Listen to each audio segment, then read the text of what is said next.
మీ తెలుగు నేస్తం Telugu stop app వెంటనే play store, app store లో డౌన్లోడ్ చేసుకోండి. ప్రతిక్షణం అన్ని తెలుగు వార్త విశేషాలతో పాటు మీ లోకల్ ప్రాంత వార్తలు కూడా సులభముగా తెలుసుకోండి. తెలుగు సినిమా ఇండస్ట్రీలో తనకంటూ ప్రత్యేకమైన ఇమేజ్ ను క్రియేట్ చేసుకున్న నటుడు నాగార్జున. యాక్టర్ నాగార్జున ప్రస్తుతం నాగార్జున తనదైన రీతిలో సినిమాలను చేయడానికి సంకల్పించుకున్నట్టుగా తెలుస్తుంది. ఇక ఇప్పటికే ఆయన ధనుష్ హీరోగా వస్తున్న కుబేర సినిమాలో కుబేరా ఒక డిఫరెంట్ క్యారెక్టర్ లో నటిస్తున్నాడు. ఇక ఈ సినిమాతో పాటుగా రజనీకాంత్ హీరోగా, లోకేష్ కనకరాజ్ డైరెక్షన్ లో వస్తున్న కూలీ సినిమాలో కూడా విలన్ గా నటిస్తూ తనకంటూ ఒక ప్రత్యేకమైన ఇమేజ్ ని సంపాదించుకోవాలని చూస్తున్నట్టుగా తెలుస్తుంది. ఇక ఇప్పటికే రజనీకాంత్ లాంటి స్టార్ హీరో సినిమాలో విలన్ గా నటించడం అంటే మామూలు విషయానికి కాదు. మరి రజనీకాంత్ ను ఢీకొడతాడా లేదా అనేది కూడా తెలియాల్సి ఉంది. ఇక ఈ విషయానికి లో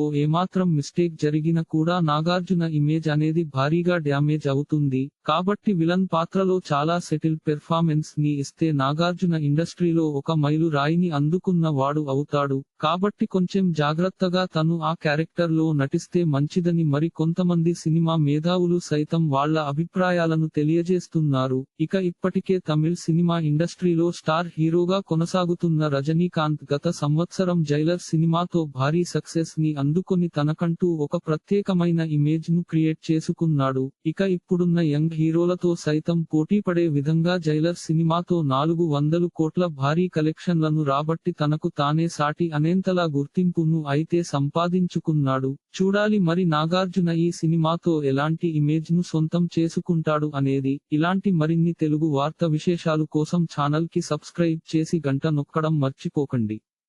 ఈ వీడియోని తోటి మిత్రులకి షేర్ చేయండి. మీ అభిప్రాయాన్ని కామెంట్ లో తెలపండి.